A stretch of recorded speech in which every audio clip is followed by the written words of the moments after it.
اللہ رب العزت نے قرآن کریم میں ارشاد فرمایا، اے ایمان والو، قوا انفسکم و اہلیکم نارا، اپنے آپ کو بھی جہنم کی آگ سے بچاؤ اور اپنے گھر والوں کو بھی جہنم کی آگ سے بچاؤ۔ قرآن کریم نے یہ جملہ متعدد مرتبہ ذکر کیا کہ وہ آگ جس کا ایندھن انسان اور پتھر ہے، اور جو آج کی مسند احمد بن حنبل کی حدیث ہے 7327، رسول اللہ صلی اللہ علیہ وسلم نے جہنم کی آگ کے حوالے سے فرمایا کہ یہ جو تمہاری آگ ہے نا بنی آدم کی، جسے بنی آدم جلاتے ہیں، فرمایا اس جیسی 70 آگ ان کو اگر اکٹھا کر لیا جائے تو جہنم کی آگ اس آگ سے 70 گنا زیادہ ہے۔ یہ جہنم کی آگ کا ایک درجہ ہے، اس کے اندر 69 درجے اور شامل کر لیے جائیں تو آپ یہ اندازہ کریں کہ وہ آگ کس قدر خطرناک ہوگی، کس قدر تیز ہوگی، جس کے بارے اللہ تعالیٰ قرآن کریم میں فرما رہا ہے کہ اس کا ایندھن انسان اور پتھر ہے، اس کا بالن انسان اور پتھر ہے۔ تو اس آگ سے وہ آگ کئی گنا زیادہ، اور یہ آگ ہم سے برداشت نہیں ہوتی۔ اس آگ کے اوپر بھی ہم تھوڑی سی حرارت زیادہ ہو جائے تو برداشت نہیں کرتے۔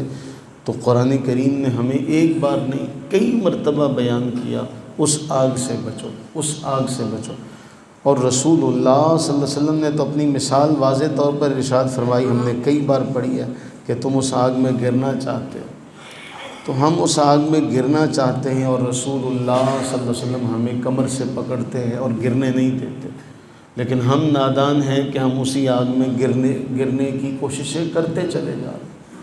وہ ایک شعر ہے، اس کا مفہوم یہ ہے کہ اے اللہ تیری رحمت نے تو مجھے ہر بار تھاما ہے، میں نے تو ہر بار جہنم میں جانے کی کوشش کی، میں نے تو کوئی کام عقل مندوں والا کیا ہی نہیں، لیکن یہ تیری رحمت ہے جس نے مجھے ہر بار تھام رکھا۔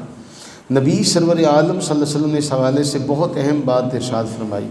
ایک تو آپ نے یہ ارشاد فرمایا کہ جب تم تشہد میں بیٹھو تو جو آخری دعا ہے، درود پاک کے بعد جو دعا پڑھی جاتی ہے، اس میں یاد رکھیے نبی سرور عالم صلی اللہ علیہ وسلم نے 4 چیزوں سے پناہ مانگنے کا حکم دیا۔ 4 چیزوں سے پناہ مانگنے کا حکم خود نبی سرور عالم صلی اللہ علیہ وسلم نے ارشاد فرما رہے ہیں۔ فرمایا جب تم میں سے کوئی تشہد میں بیٹھے، تشہد پڑھے، تو اسے چاہیے کہ وہ 4 چیزوں سے اللہ کی پناہ مانگے۔ ہم آج تک اسی ڈگر پر چلتے ہیں کہ ہمیں وہ ربنا آتنا فی الدنیا یہی دعا یاد ہے، یا رب اجعلنی والی دعا یاد، اور ہم اس مقصد کو، اس جگہ کو بھولے بیٹھے جو نماز میں آخری جو موقع ہے۔ فرمایا جب تم میں سے کوئی تشہد میں بیٹھے تو وہ 4 چیزوں سے اللہ کی پناہ مانگے۔ نمبر 1 جہنم کے عذاب سے، نمبر 2 قبر کے عذاب سے، نمبر 3 زندگی اور موت میں آزمائشوں سے، نمبر 4 دجال کے فتنے سے۔ یہ 4 چیزیں ہیں جن کے بارے نبی سرور عالم صلی اللہ علیہ وسلم نے ارشاد فرمایا کہ جب تشہد میں بیٹھو تم اللہ سے پناہ مانگو۔ عذاب جہنم کو سب سے پہلے رکھا، عذاب جہنم سے پناہ مانگو، پھر عذاب قبر سے پناہ مانگو، پھر دنیا اور موت کے جتنے فتنے ہیں ان سے پناہ مانگو، پھر آخر میں دجال کا ذکر کہ اللہم انی اعوذ بک من عذاب القبر، کہ اے اللہ مجھے عذاب قبر سے بچا، اے اللہ مجھے عذاب نار سے بچا، اے اللہ مجھے دنیا کے اور آخرت کے، دنیا اور موت کے فتنے سے بچا، اور اے اللہ مجھے دجال کے فتنے سے محفوظ۔ پھر یہ دعا بھی نبی علیہ السلام سے منقول ہے کہ اللہم انی اعوذ بک من عذاب جہنم ومن عذاب القبر ومن فتنة المحیا والممات ومن شر فتنة المسیح الدجال۔ ایک اور دعا کا طرق یہ بھی ہے کہ اللہم انی اعوذ بک من عذاب القبر واعوذ بک من فتنة المسیح الدجال واعوذ بک من فتنة المحیا وفتنة الممات اللہم انی اعوذ بک من المأثم والمغرم۔ یہ دعا نبی سرور عالم صلی اللہ علیہ وسلم نے فرمایا کہ جب تشہد میں کوئی بیٹھے تو یہ دعا پڑھے، لیکن ہماری بدقسمتی کے علمی اعتبار سے ہم اس دعا کو یاد نہ کر سکے، یا ہمیں یہ دعا سکھائی نہیں گئی، یا ہم تک پہنچی نہیں۔ اب نہیں پہنچی تو اس میں ہمارا قصور ہے۔ لیکن ایک اور بڑی اہم بات جو یہاں سمجھنے والی ہے کہ رسول اللہ صلی اللہ علیہ وسلم تعلیم یہ دے رہے ہیں کہ تشہد میں بیٹھو تو ہر تشہد میں عذاب جہنم سے پناہ مانگو، عذاب قبر سے پناہ مانگو۔ اور ہمارے ہاں واعظ کیا کہتے ہیں؟ مجھے قبر کا کوئی خوف نہیں ہے، وہاں سرکار آئیں گے، مجھے قبر کا کوئی خوف نہیں ہے، وہاں سرکار آئیں گے، سرکار جانے قبر جانے۔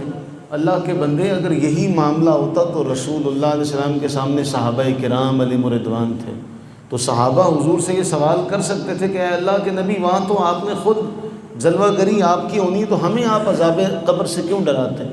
اللہ کے نبی علیہ السلام نے اس کی حساسیت کو ان لفظوں میں بیان کہ جب تشہد میں بیٹھو۔ اب آپ دیکھیں، صبح کی 2 سنتیں پڑھیں گے تب تشہد میں بیٹھیں گے، فرض پڑھیں گے تب تشہد میں بیٹھیں گے، ظہر کی 12 رکعات میں آپ ہر سنت کے آخر میں، فرض کے آخر میں، پھر اسی طرح عصر ہے، پھر مغرب ہے، پھر عشاء ہے، پھر اس کے علاوہ نوافل ہیں یا تہجد کی نماز ہے۔ تو جب بھی آپ تشہد میں بیٹھیں گے تو آپ کو اللہ کے نبی علیہ السلام کا حکم ہے کہ عذاب قبر سے پناہ مانگو۔ اگر یہ کوئی معمولی چیز ہوتا، اگر یہ کوئی معمولی مسئلہ ہوتا تو نبی سرور عالم صلی اللہ علیہ وسلم اس کی اتنی تلقین کیوں فرماتے؟ ہمارے یہاں واعظوں نے ایک رخ اختیار کیا ہوا ہے کہ نہیں جی تمہیں قبر کیا کرے گی، بس ہم نے تو قبر میں جانا ہی نہیں، ہمیں تو عذاب قبر ہوگا ہی نہیں۔ تو نبی سرور عالم صلی اللہ علیہ وسلم نے یہ تلقین کنہیں فرمائی؟ جو آپ کے سامنے ہے، جو صحابہ کی جماعت ہے، جس کے بارے اللہ قرآن میں فرما چکا کہ میں ان سے راضی اور یہ مجھ سے راضی۔ اور پھر ایک اور بڑی اہم بات یہ بھی یاد رکھیے، سنن نسائی کے اندر یہ حدیث ہے، سنن ابن ماجہ کے اندر یہ روایت ہے، انس بن مالک بیان کرتے ہیں اور بہت کمال کی روایت ہے۔ رسول اللہ صلی اللہ علیہ وسلم نے فرمایا، من سأل اللہ الجنت 3 مرات، جس نے 3 بار جنت کا سوال کیا، دعا میں 3 بار جنت کا سوال کیا، قالت الجنہ، تو جنت اللہ سے یہ عرض کرتی اللہم ادخلہ الجنہ، اے اللہ اسے جنت میں داخل فرما۔ اور جس نے ومن استجار من النار 3 مرات، جس نے 3 بار جہنم سے پناہ مانگی تو جہنم عرض کرتی ہے اے اللہ اللہم اجرہ من النار، اے اللہ سے جہنم سے بچا لے۔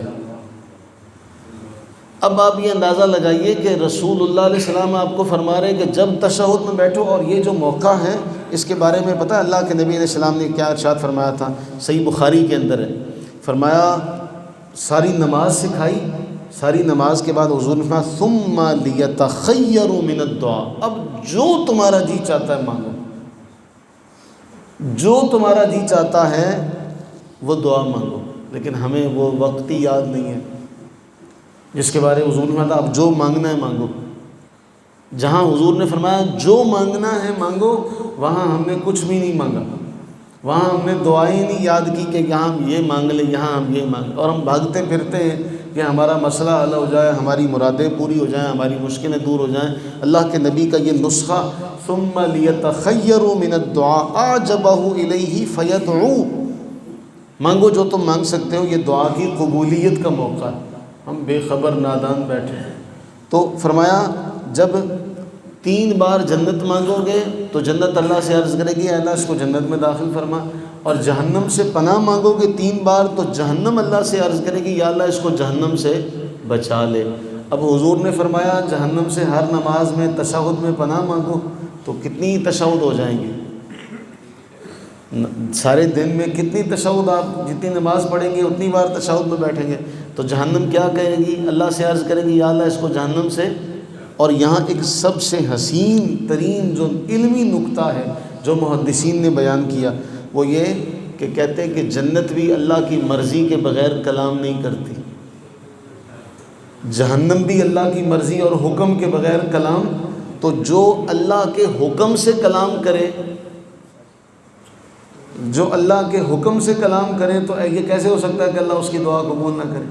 جو بولی اللہ کے حکم سے رہی ہو، جس کا بولنا اللہ کی اجازت سے ہو، اللہ کے حکم سے ہو، تو اب اس کا معنی یہ ہوا کہ جنت اور جہنم اللہ کے اذن کے بغیر کسی کے لیے دعا نہیں کرتی۔ تو جنت اللہ کے حکم سے دعا کر رہی ہے کہ اے اللہ اس کو جنت میں داخل فرما، تو پھر وہ شخص جنت میں جائے گا۔ اور جہنم یہ عرض کر رہی کہ اے اللہ اس کو جہنم سے بچا، تو جب اللہ کے حکم اور اذن سے وہ دعا مانگ رہے ہیں تو پھر اللہ تعالیٰ جنت میں داخل بھی فرمائے گا، جہنم سے محفوظ بھی رکھے گا۔ تو وہ جو 70 گنا آگ ہے اس سے تو ہمیں بچنے کا نسخہ بھی بتا دیا۔ اصل پریشانی یہ نہیں ہے کہ ہمیں جہنم کے بارے میں بتایا گیا، اصل پریشانی یہ ہے کہ ہمیں اس سے بچنے کا نسخہ بتایا گیا، ہمیں وہ نہیں ہے، ہمیں وہ یاد نہیں ہے۔ اصل ہمارے لیے دکھ کا، افسوس کا، تاسف کا مقام یہ کہ ہمیں جو اس سے بچنے کا اللہ کے نبی صلی اللہ علیہ وسلم نے طریقہ بتایا تھا وہ طریقہ ہمیں یاد نہیں ہے، ہم وہ طریقہ یاد نہ کر سکیں۔ اللہ سے دعا فرمائیں کہ اللہ تعالیٰ اس خیر والے وقت کا صدقہ، ہم نادان ہیں، ہمیں یہ پتہ ہی نہیں ہے کون سا وقت دعا مانگنے کا ہے، ہمیں یہ بھی نہیں پتہ۔ وہ قرآن کریم میں کہا گیا کہ رحمت والی دعا آئے، رحمت والی آیت آئے تو رحمت مانگو، عذاب والی آیت آئے تو عذاب سے پناہ مانگو۔ ہم بیچاروں کو یہ بھی نہیں پتہ۔ اے اللہ ہم پر رحم فرما۔ ہم ساری زندگی ہم نے اسی طرح گزار دی، پتہ نہیں کب کتنی سانسیں ہمارے پاس ہیں۔ اے اللہ ہم نہ تیری رحمت کے بارے میں مانگ سکے، نہ تیرے عذاب کے بارے میں جان سکے، تو ہی ہے جو ہم پہ رحم فرمانے والا ہے۔ اے اللہ اس خیر والے وقت کا صدقہ، اس رحمت والی جگہ کا صدقہ ہمارے حال پہ رحم فرما، ہم سب پر اپنی رحمت برکت نازل فرما، آمین ثم آمین۔